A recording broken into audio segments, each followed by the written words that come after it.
Shalom, shalom à toutes et à tous dans le nom de notre Seigneur Jésus-Christ. Toujours, c'est une joie pour nous lorsque nous écoutons de la part de notre Père, Créateur du ciel et de la terre, qui a créé toutes choses grâce à sa parole. Les choses manquantes, les choses dormantes, les choses détruites à nous sont renouvelées, réveillées et se manifestent à travers cette parole. Et en ce moment, il est sur le point de parler. Et nous allons l'écouter pas comme des hommes, mais comme ses fils. Et c'est l'esprit de l'adoption qui fait de nous des fils. Alors nous allons nous connecter au Saint-Esprit. Le Saint-Esprit, comme de base, nous sommes Père inspirant, que tu transformes l'eau simple en un vin pur et nous les remplir. À travers ce message, laisse que nous rentrons dans certaines dimensions où la gloire de notre Dieu va plus s'intensifier sur la terre ici. Amen. Nous sommes en train de poursuivre notre thème, comment rencontrer le Métatron. Nous avons déjà dit que dans ces derniers temps, nous expérimentons l'invasion des Métatrons. Nous avons déjà exploré comment rencontrer le tout premier Métatron qui est Enoch. C'est grâce à l'amour intense pour Dieu, la flamme de l'amour pour Dieu. Le deuxième Métatron, c'est Métatron Moïse. Et son code, c'est la présence de Dieu. Alors maintenant, nous explorons le troisième Métatron que nous avons dit, c'est le Métatron Élie. Enoch, Moïse, Élie sont des personnes spécifiques dans la Bible. Et ce sont ces personnes-là qui vont introduire certaines manifestations dans le corps de Christ afin que nous puissions vraiment être cette génération qui va accueillir le Seigneur dans ces derniers temps. Alors, quel est le code et où on peut rencontrer Élie? Le code de rencontrer Élie, c'est la puissance. Je ne dirais pas vraiment la puissance de Dieu, mais c'est la puissance de Dieu. Dieu la puissance, ou la puissance Dieu. Dieu lui-même qui est la puissance.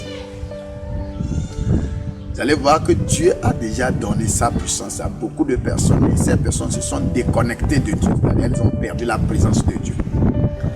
Quand tu perds la présence de Dieu, Dieu ne reprend plus l'onction et la puissance qu'il t'avait donnée.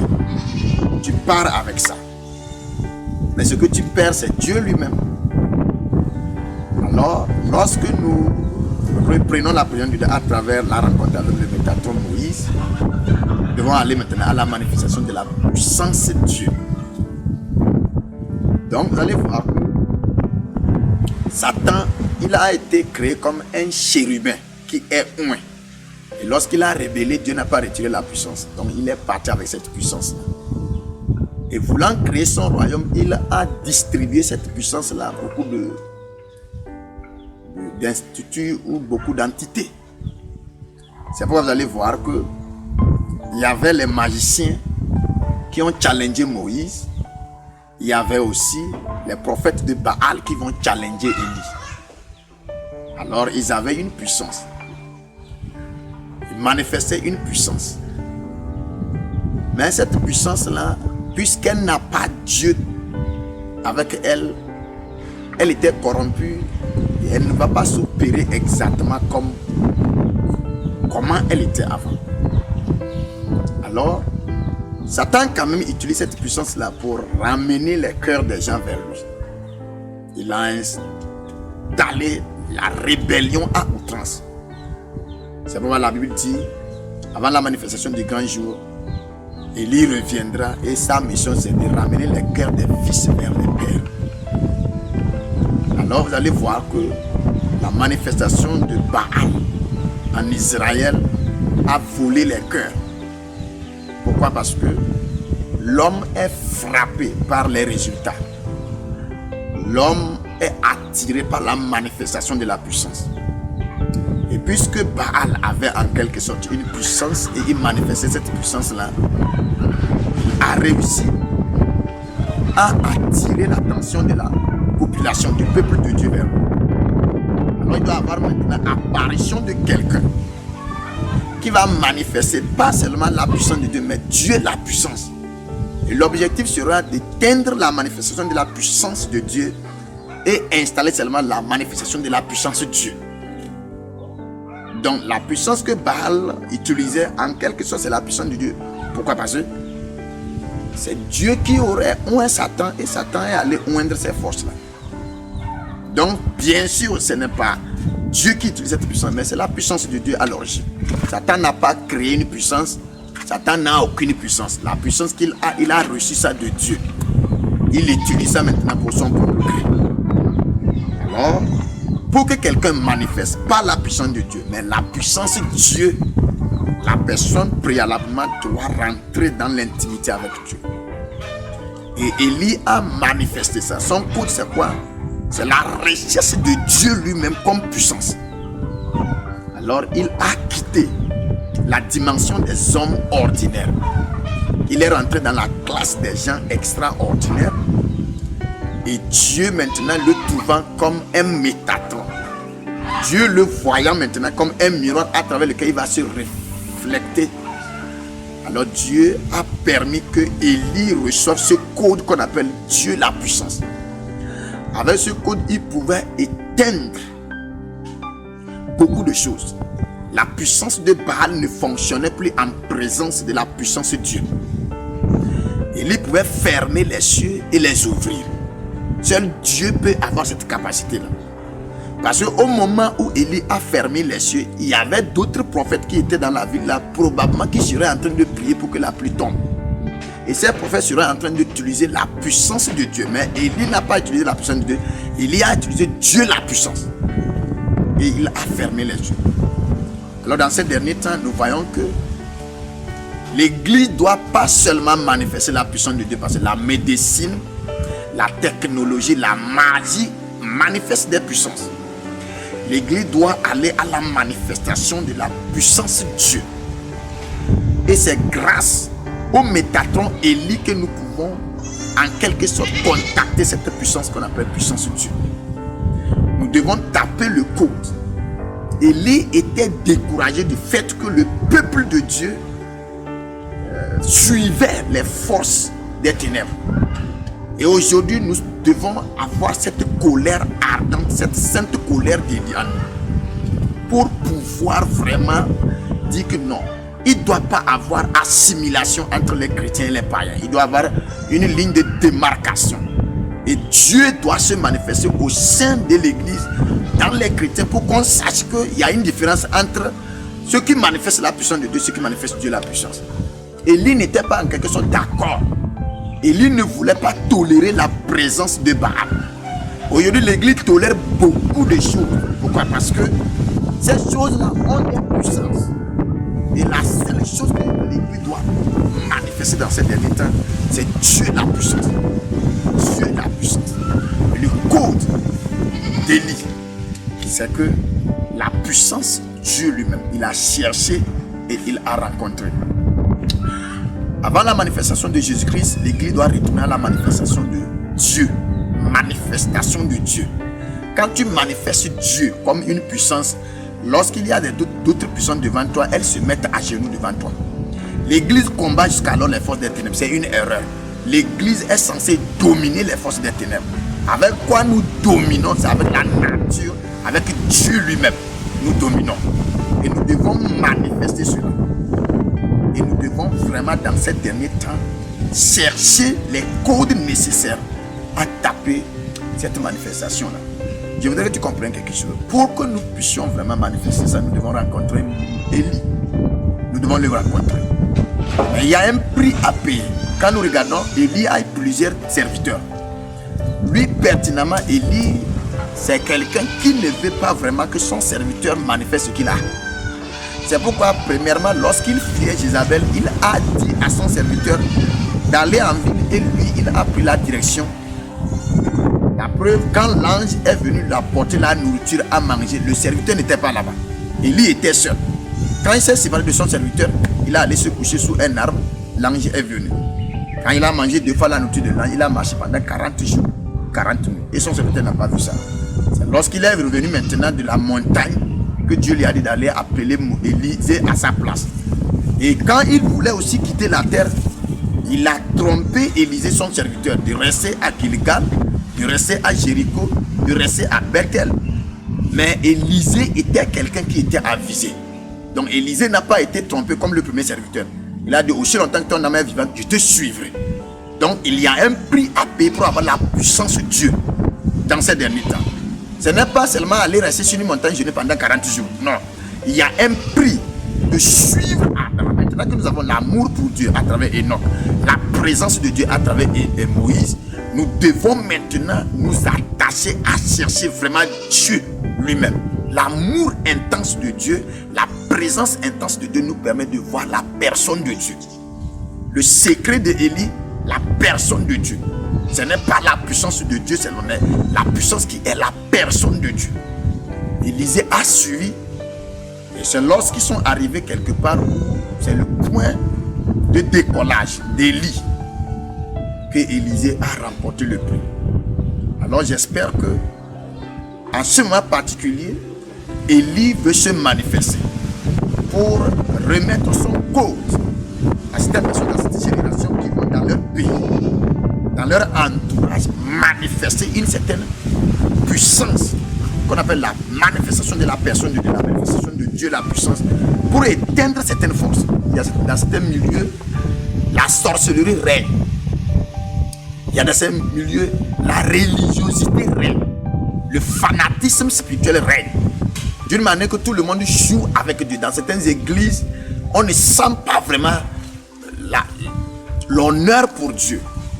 Et c'est cette chose-là qui éteint vraiment la manifestation de Dieu. Et dans ces derniers temps, les gens qui vont recevoir ce code d'Élie vont mettre la différence. Si nous avons rencontré Enoch dans une ville, nous avons rencontré Moïse au sommet de la montagne, c'est où nous rencontrons vraiment Élie le Métatron. Nous le rencontrons au-delà du Jourdain. Et vous savez, c'est dans ce même Jourdain que Josué a traversé le Jourdain et il a vu le capitaine de l'armée de Dieu qui lui a donné le secret pour aller renverser Jéricho. C'est dans ce même Jourdain, Jésus-Christ a été baptisé, les cieux sont ouverts. Et le Saint-Esprit est descendu sur lui sous une forme corporelle. Et c'est là-bas, en traversant le Jourdain, spirituellement, tu rencontres Élie qui te tend maintenant quelque chose de spirituel. Et je sais qu'il y a des gens en ce moment vraiment qui sont arrivés à un point où ils attendent quelque chose de la part de Dieu, ce qui leur permettra vraiment de mettre une différence. Et je voudrais conduire quelqu'un. Maintenant que tu as déjà fait beaucoup d'exercices en ce qui concerne rentrer au fond de toi pour découvrir ces métatrons, tu feras la même chose. Et cette fois-ci, nous irons encore plus rapidement parce qu'on est déjà habitué, on a déjà maîtrisé la méthode. Nous mettrons notre main sur notre poitrine et nous envisageons maintenant ce fleuve qu'on appelle le Jourdain. Le fleuve de la séparation de la mondanité à la spiritualité. Le fleuve vraiment qui laisse que la sueur du désert soit lavée et que nous prenons maintenant l'odeur et l'aura de Jérusalem. Tu vois ce fleuve que tu le traverses par la main de Dieu. Et ayant traversé le fleuve, tout à coup, tu marches dans une vallée. J'espère que tu es en train d'imaginer cette vallée dans laquelle tu es en train de marcher. Et tu rencontres quelqu'un. Et la personne semble t'apporter un message. Bien sûr, tu ne connais pas le milieu dans lequel tu es, la vallée dans laquelle tu es. Mais en voyant cette personne, tu sens comme si elle vient tout droit vers toi pour t'apporter un message. Ayant rencontré cette personne, tu te rends compte que c'est Élie. Et il te parle tout comme s'il est au courant de tout ce qui est en train de se passer dans ton milieu. Il te dit, je comprends comment les gens sont en train de jouer avec Dieu. Voilà pourquoi tu n'es pas en paix, tu n'es pas à l'aise. Et la solution, tu dois la voir. Ce qui permettra au peuple de choisir vraiment un chemin fixe. Qu'est-ce que Élie fait? Il y a un langage du feu. Il peut invoquer le feu. Aujourd'hui, ce feu manque dans le corps de Christ. Élie te tient par tes épaules et il te regarde dans les yeux. Et tout à coup, ses yeux deviennent des flammes. Ces flammes-là sortent de ses yeux et rentrent dans tes propres yeux. Et tout à coup, tes yeux deviennent maintenant les flammes comme les yeux d'Élie. Il te dit maintenant, avec ses yeux, lorsque tu vas regarder fixement, tu verras la personne de Dieu partout où tu seras. Ce qui te permettra de défier, de challenger les forces corrompues. Ça te permettra de mettre la différence entre la religiosité et la spiritualité. Élie te dit, tu dois tenir ferme. Parce que le roi des rois est sur le point de se manifester. Tu vas pour mettre la différence, pour séparer les brebis des boucs, pour séparer l'ivraie du blé. C'est la saison de la moisson. Élie a enlevé les ordures du peuple d'Israël en tuant les prophètes de Baal. Certaines personnes, vous allez dans votre famille pour purifier la famille avec le feu que Élie t'a donné. Tu purifies ta génération, tu purifies ton lieu de travail, tu purifies même l'église dans laquelle tu vas. Dans ton département, tu vas pour purifier. À partir de ce moment où la flamme dans les yeux d'Élie ont touché tes yeux, par un simple regard, les gens vont pressentir la renommée, la splendeur, le poids de Dieu sur toi. Tu es mandaté pour aller ramener les cœurs des fils vers les pères. Tu es mandaté pour aller renverser la rébellion spirituelle. Cette touche t'élève au-dessus et fait de toi une flamme qu'on ne pourra jamais éteindre. Et en cela, tu es préparé comme la voie qui va préparer le corps de Christ pour la manifestation de Jésus-Christ. Et je prie pour toi en ce moment particulier que la flamme que tu as reçue ne s'éteigne jamais. Alors cette flamme s'associe avec la présence de Dieu que tu as reçue de la part du Métatron Moïse, qui s'associe avec l'amour de Dieu que tu as reçu du Métatron Enoch. L'amour de Dieu, l'amour pour Dieu. La présence de Dieu, la manifestation de la personne de Dieu, la puissance de Dieu. Tu es devenu maintenant un instrument capable de créer le chemin dans le désert pour que le Seigneur marche dans ces derniers temps. Tu es touché et le manteau est tombé sur toi. Il te dirigera. Il te permettra de comprendre l'intention de Dieu dans certains sujets. Parfois, avec tes regards, tu regarderas les choses et tu recevras des messages prophétiques.